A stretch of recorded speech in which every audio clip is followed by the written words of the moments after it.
नमस्कार बच्चों, हिंदी की कक्षा में आपका स्वागत है। बच्चों, आज हम पाठ 13 के शब्दार्थ, श्रुतलेख, प्रश्नोत्तर और भाषा माधुरी पुस्तक का अभ्यास कार्य लर्न करेंगे। तो आइए शुरू करते हैं। पहले श्रुतलेख। सुनसान, झुंझलाहट, फिराकर, किनारे, हिम्मत, चित्रकार, चुपचाप, अभ्यास, कीजिए, खिसका। एक बार फिर कर लेते हैं। सुनसान, झुंझलाहट, फिराकर, किनारे, हिम्मत, चित्रकार, चुपचाप, अभ्यास, कीजिए, खिसका। ठीक है बच्चों, अब हम इसके शब्दार्थ लर्न करेंगे। शब्दार्थ हैं सुनसान, जिसका अर्थ है जहाँ कोई ना हो। बटोर, इकट्ठा करके, मूंद कर, बंद करके। यम, यमराज। झुंझलाहट, चिड़चिड़ाहट, झुंझलाहट, चिड़चिड़ाहट। खिसियाकर, खींचकर, खिसियाकर, खींचकर। हिम्मत, साहस, हिम्मत, साहस। एक बार और कर लेते हैं। सुनसान, जहाँ कोई ना हो। बटोर, इकट्ठा करके, मूंद कर, बंद करके। यम, यमराज। झुंझलाहट, चिड़चिड़ाहट। खिसियाकर, खिंचकर। हिम्मत, साहस। ठीक है बच्चों, अब हम इसके प्रश्नोत्तर लर्न करेंगे। तो आइए बच्चों, अब हम इसके प्रश्नोत्तर लर्न करते हैं, याद करते हैं। चित्रकार कहाँ पर चित्र बना रहा था? आपने पाठ पढ़ा था, उसमें क्या था? चित्रकार कहाँ बना रहा था? चित्रकार सुनसान जगह पे बना रहा था चित्र। तो इसका क्या आंसर आएगा? इसका उत्तर है चित्रकार सुनसान जगह पर चित्र बना रहा था। चित्रकार कहाँ पर चित्र बना रहा था? चित्रकार सुनसान जगह पर चित्र बना रहा था। चित्रकार के सामने कौन आ गया? अब ये भी हमने उस कविता की पंक्ति में पढ़ा था ना। जैसे ये था, चित्रकार सुनसान जगह पे बना रहा था चित्र, इतने ही में वहाँ आ गया यमराजा का मित्र। और यमराजा का मित्र कौन था? शेर। शेर आ गया था ना उसके सामने। तो ये क्या है? चित्रकार के सामने कौन आ गया? तो इसका उत्तर है चित्रकार के सामने यमराजा का मित्र शेर आ गया। कौन आ गया? चित्रकार के सामने यमराजा का मित्र शेर आ गया। झील के किनारे क्या था? झील के किनारे एक नाव थी और एक बांस रखा था ना। झील की कविता की लाइनें हैं, झील किनारे नाव लगी थी, एक रखा था बांस, है ना। तो झील के किनारे क्या था? झील के किनारे एक नाव थी और एक बांस रखा था। चित्रकार ने नाव पकड़कर क्या किया? क्या किया था? जी भर के सांस ली थी ना। चित्रकार ने नाव पकड़कर ली जी भर के सांस। तो इसका उत्तर क्या आएगा? चित्रकार ने नाव पकड़कर जी भर के सांस ली। क्यों ली? क्योंकि वह शेर के चंगुल से बच गया था, है ना। बच के निकल के भाग गया था ना। तो चित्रकार ने नाव पकड़कर जी भर के सांस ली, क्योंकि वह शेर के चंगुल से बच गया था। एक बार फिर से करते हैं। चित्रकार कहाँ पर चित्र बना रहा था? चित्रकार सुनसान जगह पर चित्र बना रहा था। चित्रकार के सामने कौन आ गया? चित्रकार के सामने यमराजा का मित्र शेर आ गया। झील के किनारे क्या था? झील के किनारे एक नाव थी और एक बांस रखा था। चित्रकार ने नाव पकड़कर क्या किया? चित्रकार ने नाव पकड़कर जी भर के सांस ली, क्योंकि वह शेर के चंगुल से बच गया था। ठीक है बच्चों, अब हम इसका भाषा मादुरी पुस्तक का अभ्यास कार्य याद करेंगे, उसकी दोहराई करेंगे। ठीक है, देखो बच्चों, हमने इसमें प्रश्न उत्तर दिए हैं, इसमें हमने प्रश्न उत्तर तो लर्न कर लिए। अब हम भाषा मादुरी का अभ्यास कार्य याद करेंगे। ठीक है, उचित उत्तर पर सही का चिन्ह लगाइए। शेर को किसका मित्र कहा गया है? इंद्रदेव, सूर्य या यमराजा? शेर को किसका मित्र कहा गया है?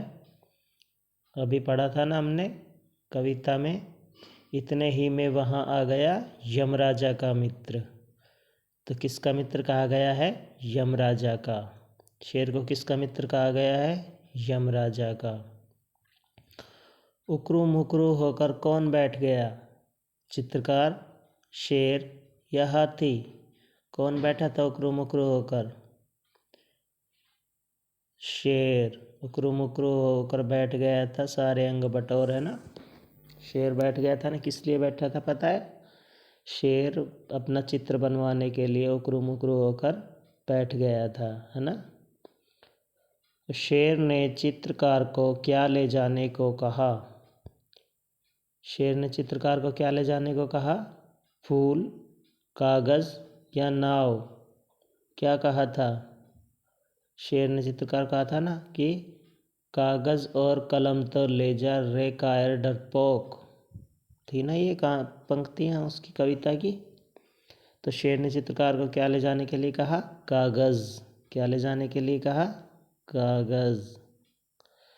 अब देखिए नीचे दिए गए वाक्य किसने किससे कहे, लिखिए। लिख तो हमने लिए हैं, हमने सिर्फ याद करने हैं। ठीक है, पहला वाक्य है सुंदर चित्र बना दो, बैठ जाइए। किसने कहा था? कौन बना रहा था चित्र? चित्रकार। और किसको कहा था कि आपका एक सुंदर चित्र बना दो? शेर को, है ना। तो क्या आएगा इसका कि सुंदर चित्र बना दो, बैठ जाइए आप। चित्रकार ने शेर से, किसने कहा था? चित्रकार ने शेर से कहा था ना कि सुंदर चित्र बना दो, बैठ जाइए। कागज़ कलम तो ले जा, यह भी हमने बताया था ऊपर भी। किसने कहा था? शेर ने चित्रकार से। कलम कागज़ तो ले जा किसने कहा था? शेर ने चित्रकार से। अब मुँह आप उधर तो करिए, ये किसने कहा था? चित्रकार ने शेर से। कहा था ना कि अब आप मुँह उधर तो करिए जंगल के सरदार, इधर का हो चुका तैयार, है ना। एक साइड का सामने का तो चित्र बन गया, लेकिन पीछे का चित्र बनाना है तो आप मुँह उधर करिए, कहा था ना। अब मुँह आप उधर तो करिए किसने कहा था? चित्रकार ने। और किससे कहा? शेर से, है ना।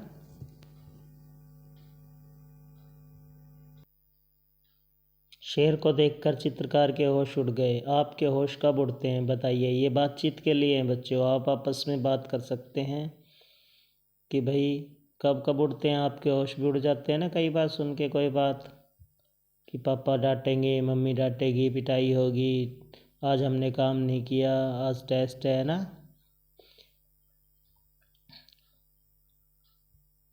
अब देखिए इसके बाद नीचे आपकी बात। कविता चतुर चित्रकार के लिए आप कौन से नाम या शीर्षक देना चाहेंगे, यह भी बताइए।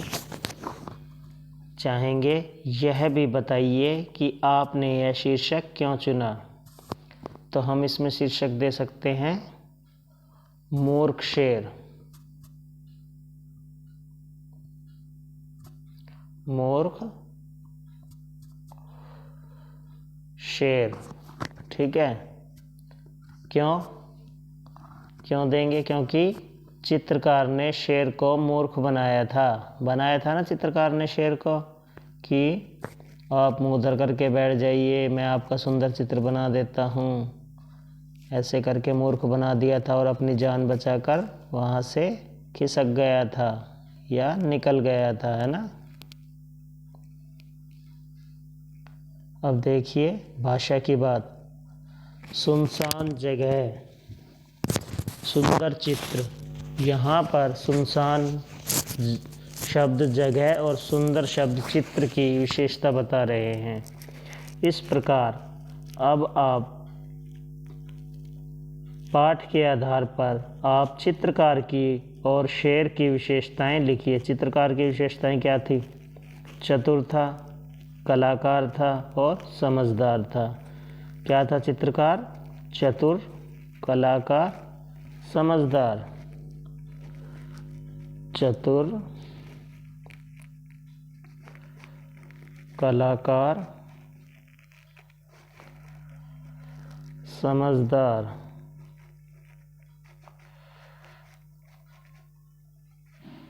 है ना।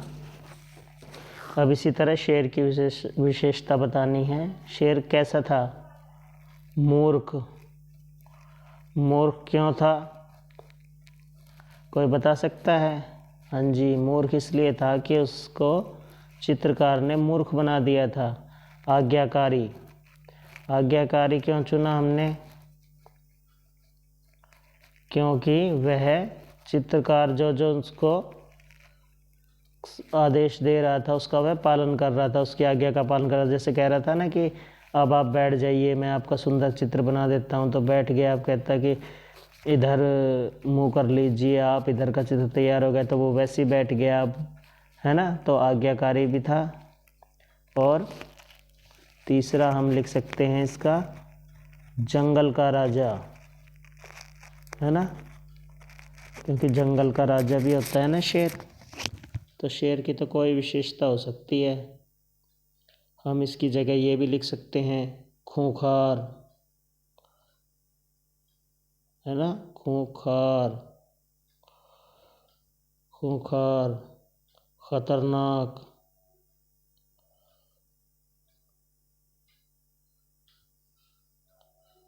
ठीक है, हमने सिर्फ पाठ के आधार पर ये लिखी है। तो अब बनाना, पढ़ना, लिखना कीजिए। काम वाले शब्द हैं। काम वाले शब्दों को क्रिया कहते हैं।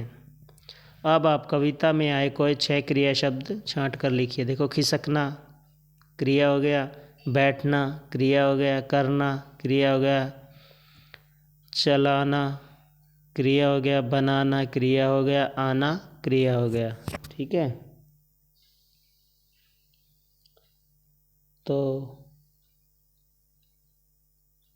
आशा है बच्चों आपको यह पाठ समझ आ गया होगा। Thank you.